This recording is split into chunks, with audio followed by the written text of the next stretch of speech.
ሰሞኑን በርከት ያሉ በጣም አነጋጋሪ ጉዳዮች ተከስተዋል። በየመሃሉ እያዛነቅን እናስገባቸዋለን።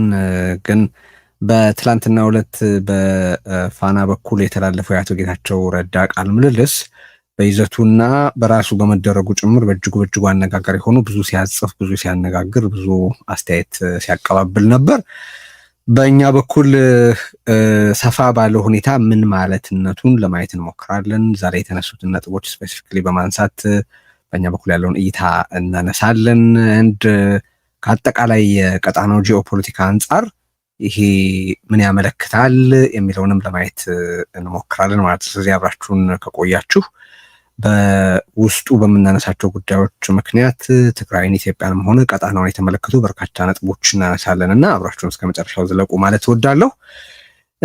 የመጀመሪያው ክፍል ቀርቧል። የአቶ ጌታቸው ረዳ ትላንት ሜይ 12፣ ዛሬ ሁለተኛው ይቀጥላል። ግን በይዘት ደረጃ ኦፍኮርስ ተጨማሪ ዝርዝር ሊሰጠን ካልሆነ በስተቀር በእኔ አስተያየት በመሰረቱ ፍሬ ነገር ላይ የተለየ ለውጥን ወይም የተለየ ነገር እንሰማበታለን የሚል ግምት የለኝም። ሆኖም ቀረ እሱን ግን ታሳቢ አድርገን መነጋገራችን በጣም አስፈላጊ ነው። የመጀመሪያውን ክፍል በመመልከት እዛ ላይ የተሰጠ አስተያየት መሆኑ መታወቅ ይኖርበታል። ግን እንዳልኩት በምን ያህል ክፍል እንደተደረገ አላውቅም። ግን የሚቀጥሉት ክፍሎችም ላይ ተጨማሪ ዝርዝር ልናገኝባቸው ካልሆነ በስተቀር በመሰረቱ የተለየ ፍሬ ነገር ወይ የተለየ አይነት መከሰት እናያለን የሚል ግምት የለኝም በእኔ በኩል። ቃለ ምልልሱን እንዳየኸው ስለማውቅ እና በዛ ጉዳይ ላይ የተለያዩ ነጥቦች ሊነሱ እንደሚችሉ አውቃለሁ። ኑዋንስድ በሆነ መንገድ እስቲ እንዴት እንየው የሚለውን አስብ ነበር። መጀመሪያ እስቲ ምን ተመለከትክ? ምንድን ነው የነገረህ የዚህ ቃለ ምልልስ መደረግም እዛ ላይ የተነሱትን ነገሮች እስቲ ባጭሩ አጠቃላይ በሆኑ ነገሮችን ጀምር። እኔም እንደዚሁ አንዳንድ መንደርደሪያ ብዬ ማንሳት የምፈልጋቸው ነገሮች አሉ። እነሱን ካናሳን በኋላ ወደ ዝርዝርም እንሄዳለን። አብሮ በሻዕቢያ በኩል እየተደረገ እንግዲህ በአቶ ጌታቸው በኩል በብልጽግና ያለውን እንደምንመለከተው ሁሉ በሻዕቢያ በኩል ያለውንም እንቅስቃሴ ትግራይ ያለው የደብረጽዮን ህወሓት ትላንትና ደብረጽዮን ማነው ጌታቸው የህወሓት አመራርነቱን ፍጹም ሙሉ በሙሉ መሻሩን አይደለም የተመለከትነው፣ ነበርኩ ወይም ከሆንኩ እንደዚህ አይነት ነገር ነው ሲል የተመለከትነው። ጨርሶ የህወሓትን ነገር ቁርጥ አድርጎ የተወ አይመስልም። ለማንኛውም ሻዕቢያንም እና እንቅስቃሴውንም በውይይታችን መካከል እናነሳሳቸዋለን፣ በደንብ እንመለከተዋለን። በአንተ በኩል ያሉትን መረጃዎች እናነሳለን ብዬ ነው ያንን እያልኩ ያለው። ስለዚህ መጀመሪያ ቃለ ምልልሱ ምንድን ነው የሰጠ ስሜት? ምን ጥቅል ነጥቦች ወደ አእምሮህ ጠራ?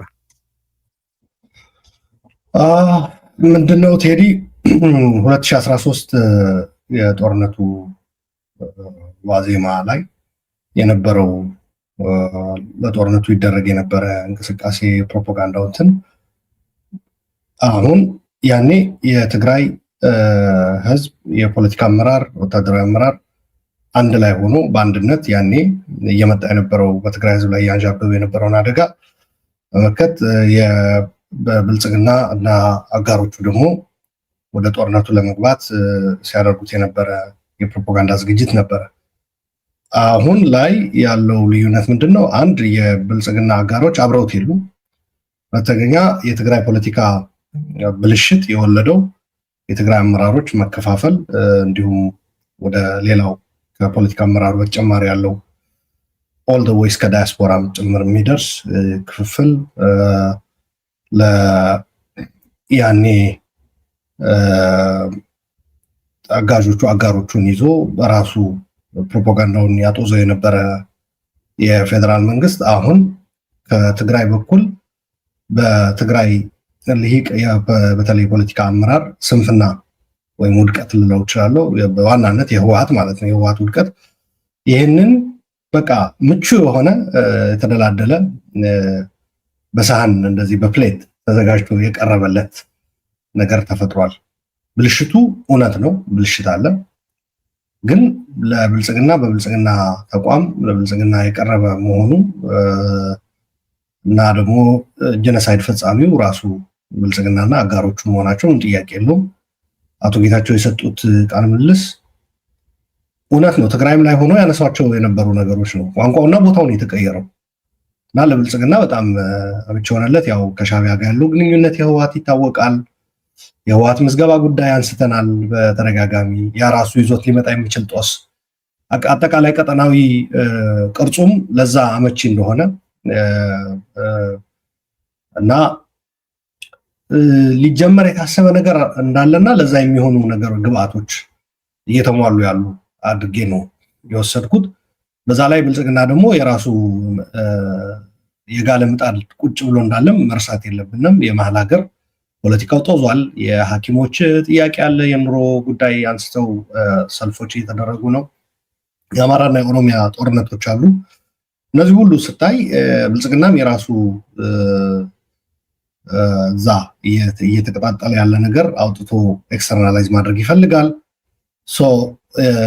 2013 ላይ የነበሩ ተመሳሳይ የሆኑ ነገሮች ታያለህ፣ ለፕሮፓጋንዳውና ቅስቀሳው ማለት ነው። እና የትግራይ ፖለቲካ አመራር ከዛ በሂደት ደግሞ ወደ ሌሎች ወደ ወታደራዊ በተለይ ጊዜያዊ አስተዳደሩ የአቶ ጌታቸው ጊዜያዊ አስተዳደር ያበቃበት ሁኔታ ስታይ አቶ ጌታቸውም ራሱ ያኔ ተናግሮ ነበረ። ይህን እንደሚመጣ እኔም ገምት ነበር። ቃል ገብቶላችሁ ነው የሄደው እና ተጠንቀቁ የሚልም ችግሩ ምንድነው? የህወሓት አመራር ራሱን ነው የሚሰማው። የራሱ ሙዚቃ ነው፣ የራሱ ሙዚቃ ከፍቶ ነው የሚሰማው እና ሌሎች ለመስማት ትዕግስቱም ዝግጁነቱም የለውም። የተደፈነ ነገር ነው እና በሚያሳዝን መልኩ አሁን ራሱ ለዚህ አቶ ጌታቸው ለሰጡት ቃለ ምልልስ እየተሰጠ ያለ ምላሽ በህወሓቶች በኩል በጣም ያሳፍራል። በተለይ ይሄ ሶሻል ሚዲያ ያሰማሩታል። እኔ ብርጌድ ተዓሪፋ ብዬ የምጠራው የ5 ሳንቲም ብርጌድ ማለት ነው። ቻይና 50 ሳንቲም ብርጌድ የሚባል አለ። ቻይናዎች 50 ሳንቲም ብርጌድ ብለው ነው የሚጠሩት እና ማህበራዊ ሚዲያ ላይ ያው የቻይና መንግስት መከላከል ነው ስራቸው እና ጸረ ቻይና የሆኑ አካላት የሚሏቸው ላይ ጥቃት የማህበራዊ ሚዲያ ዘመቻ መክፈት ነው። አይ ቲንክ መሀል ሀገርም አሁን ሰሞኑን አንድ ስም ብቅ ብሏል ከዚህ ከማህበራዊ ሚዲያ ጋር ተያይዞ ፋርሴ ቡላ ነው ምናምን የሚል የኦሮሚያ በተለይ የፖለቲካ ሰዎች ጃዋር መሐመድም እየተጠቀሙት አይቻለሁ። እና የኛዎቹ ብርጌድ ተዓሪፋ ደግሞ ዋናው ጉዳይ እውነት መሆኑ ላይ ከማተኮር ይልቅ ኤቪደንስ ከመጠየቅ ይልቅ ኢንፋክት ይሄ ስለ ኤቪደንስ ጥያቄ የምታቀርቡለት አይደለም፣ ባለቤቱ ማን ነው በሚለው ላይ ነው ጭቅጭቅ የነበረው እንጂ እኮ ትግራይ ላይ እነዚህ ነገሮች እንደተፈጸሙ አመራሮቹን በተደጋጋሚ ሲናገሩ ነበር። የወርቅ ዘረፋው ጉዳይ፣ ለመከተ ተብሎ የተሰበሰበ ብር ዘረፋ ጉዳይ፣ ኮንትሮባንድ፣ የሰው ዝውውር፣ እንደዚህ አይነት ነገሮች ስርዓት አልበኝነት የሚገልጹ ነገሮች ነበሩና አቶ ጌታቸው እነዚህ ነገሮች ላይ ካውንተር ለማድረግና መንግስታዊነት ትግራይ እንዲኖር ሰላም እንዲኖር በምናደርገው ጥረት መንግስታዊነትና ሰላም እና መረጋጋት ካለ መንግስታዊነት ካለ እነዚህ ወንጀለኞች ያው ተጠያቂነት እንደሚመጣ ያውቁ ነበርና ይህንን ለማድረግ ነው። አይ ቲንክ ከጊዜያዊ አስተዳደራቸው መፍረስ ጋር በተለይ ደግሞ የሰራዊት አመራሮቹ ያንን ጊዜያዊ አስተዳደር የእሳቸው ጊዜያዊ አስተዳደር በማፍረስ የተጫወተው ሚና በአጭሩ በቀጥታ የተሳተፉ ሰዎች ናቸው። አሁን ካነሷቸው ማለት ነው ጊዜያዊ አስተዳደሩን በማፍረስ የቀጥታ ተሳትፎ ያደረጉ በተለይ በህወሓት ውስጣዊ ትግል ደግሞ ቀላል የማይባል ሚና የሚጫወቱ ናቸው። ከጊዜያዊ አስተዳደሩ በፊት ህወሓት ውስጥ የተፈጠረው ነገር ታስታውሳለህ። በሰራዊቱ አዛዦች ሽምግልና በሚል ነው የማዕከላዊ ኮሚቴ ድምፅ ሳፕረስ ተደርጎ ያንኑ ተጭነው ማለት ነው የራሳቸውን ፍላጎት ኢምፖዝ አድርገው የህወሓት ስብሰባዎችን የሚቋጩበት ሁኔታ ፈጥረዋል።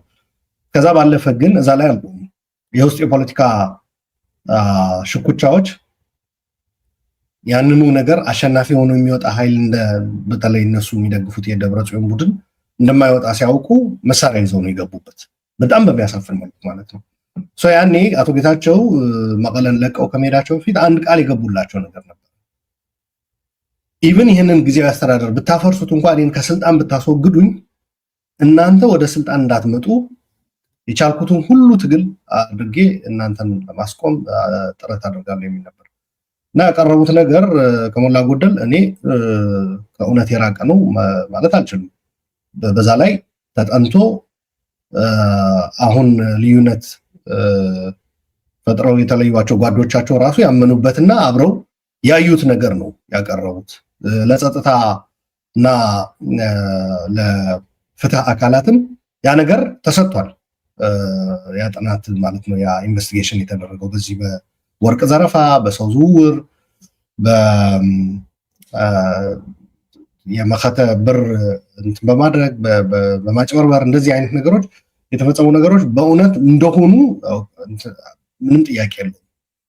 የተለየ የሚያደርገው ምንድነው? ምናልባት የቀረበበት ፕላትፎርም የቀረበበት ቋንቋ ሊሆን ይችላል፣ ወይም ደግሞ የቀረበበት ፕላትፎርም በተለይ ደግሞ ከብልጽግና መንግስት ጋር በተያያዘ መሆኑ ተቋሙ የብልጽግና መንግስትን ጥፋቶች በሚመለከት ብዙ አልሄዱበትም፣ ወይም ደግሞ ብልጽግናዎች ራሳቸውን እንደ ብፁዕ አድርገው እንዲያዩ ካልሆነ በስተቀር ጉዳዩ ትግራይ ላይ የሆነው ነገር በሚገባ ነው ያቀረቡት ማለት ይችላል።